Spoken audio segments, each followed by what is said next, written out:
অবশেষে আমরা বনের ভিতর থেকে বেরোলাম 4 দিন পর। দাদা আসলে ভয় পাওয়ার মতন অবস্থায় চলতে নি বনের ভিতর।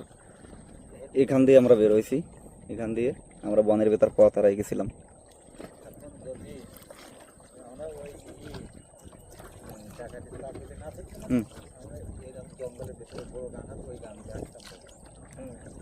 ওদিক তো যাওয়া যাবে না, ডাকাতের ভয় আছে। আমরা এদিকে একটু ভিতরে গেলে ডাকাতের কবলে পড়তাম হয়তো বা, কিন্তু আমরা এদিক দিয়ে বেরোইছি। দাদারা চিনে, রাস্তা চিনে, তাই তারপরেও হারাই গেছিলাম প্রায়।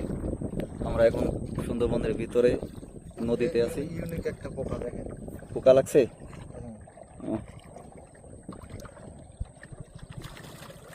এই পোকাগুলোর আপনি আপনার শরীর থেকে সরাই দেবেন, যতবার যাবে ততবার সুতা বেরোবে, মাকড়সা টাইপের।